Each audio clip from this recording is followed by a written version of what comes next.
I don't know if Nigerians should believe in UN and other African nations, because for every time Nigeria has written to them or even involved them in this battle of insecurity, they have not really come out with any positive response. They just go about beating around the bush. Remember what happened in the October 2020, where there was a massacre at the Lekki toll gate, and Nigerians called out to UN, called out to ECOWAS, called out to the ICC, and all of that.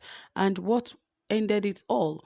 Even after CNN brought an evidence that indeed there was a massacre that happened at the Lekki toll gate when the army arrived and when they left, the Borno, the barracks in Lagos, all of that. But at the end of it all, what did Nigerians get? They said, since our government said that it was fake news, it was a propaganda, that Nigerians are trying to bring down the government of President Muhammadu Buhari, what did the UN do? They ended up believing what the government said instead of them to investigate more and look into it. But they ended up, agreeing with the government. And that is also the same reason Twitter has been banned in Nigeria, because the government is always looking for a way to, shut the mouths of Nigerians, just to ensure that our voices do not go out of this place because of what happened in the Lekki toll gate last year. Yes, it was since then that there's been a serious war between the government and the citizens of Nigeria. What kind of a government, what kind of a nation can grow when the government is enemy to the citizens of the country? Yes, that is how it is today. The government is an enemy to the citizens of Nigeria, and Nigerians are also enemies to the government. So we don't know how things are going to get better. But of course, Nigerians believe that God is still on the throne and things are still going to turn out good as things happen in the country. Everyone still have faith and hope that there will be a better Nigeria. But anyway, UN have sent a message to Nigeria. Well, what are they saying? Are they ready to help Nigeria? Are they ready to bring something good to the table? Or they are still ready to beat around the bush like it happened during the Lekki massacre in October 2020? Well, we'll find out in this report, but please ensure you subscribe, give this video a thumbs up, turn on the notification bell, ensure you like, and also share this video. All right, guys, without further ado, let us dive right into the details of this report. Yes, the United Nations on Thursday expressed commitment to actively collaborate with Nigeria in fighting terrorism and other forms of violent extremism. Director General of the UN office in Geneva, Switzerland, Ms. Tatiana Valovaya gave the assurance when Nigeria's permanent representative to the United Nations office in Geneva and other international organizations, HE Ambassador Abiodun Richard of Adejola, represents his letter of credence to her, pledging the global body's support in addressing humanitarian challenges in Nigeria. She highlighted ongoing assistance by the UN Office for the Coordination of Humanitarian Affairs, OCHA, in the country's troubled northeast region.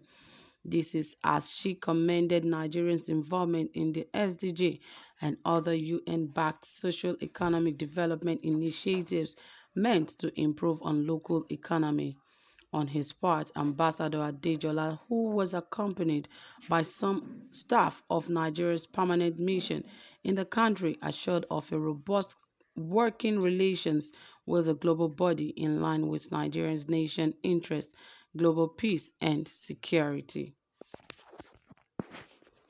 Well, I hope that as the United Nations has actually expressed, I hope that they really work things out, because this now is a collective fight by both the government and the citizens of Nigeria, because this is something that affects everyone, both the young and the old, and even those in government and those not in government. Everyone is directly or indirectly affected.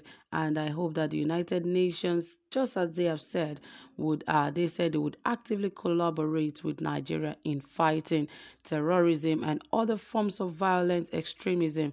Well, we don't know how they are going to do that because even when the president and the presidency and the government was oppressing Nigerians during the NSAS protest, they never came up to Nigerians to say they were going to lend a helping hand. They were rather criticizing Nigerians that they were against their own government.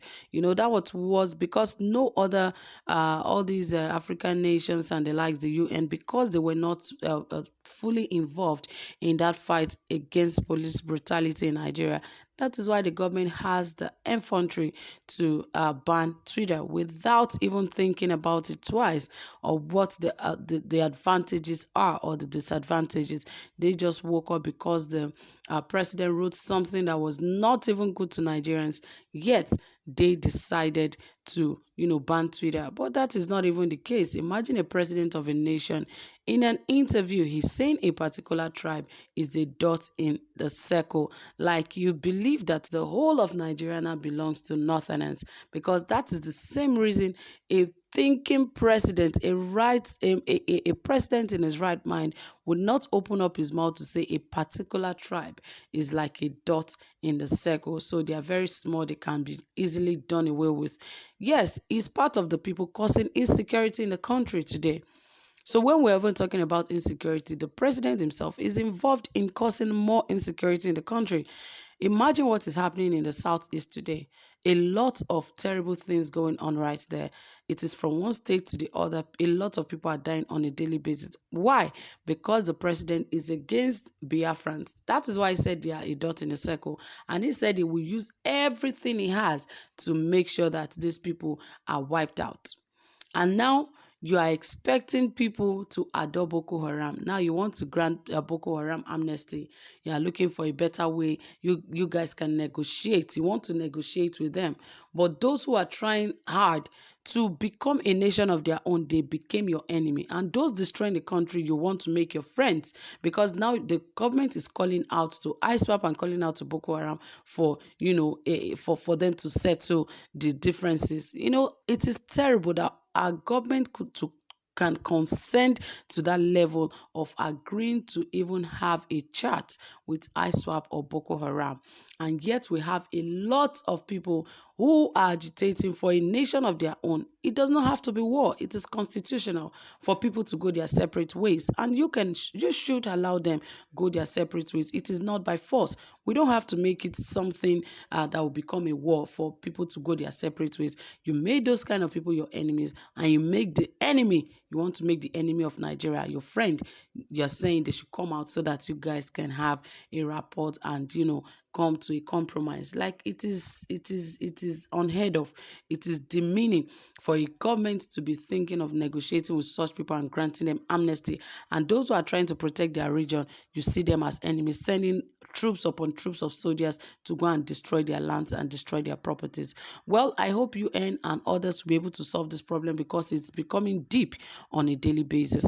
Well, guys, that is it. Thank you so much for listening. Drop your comment, give this video a thumbs up. Don't forget to also like and also share our videos. Thank you so much for staying tuned. Do have a pleasant time. Bye for now.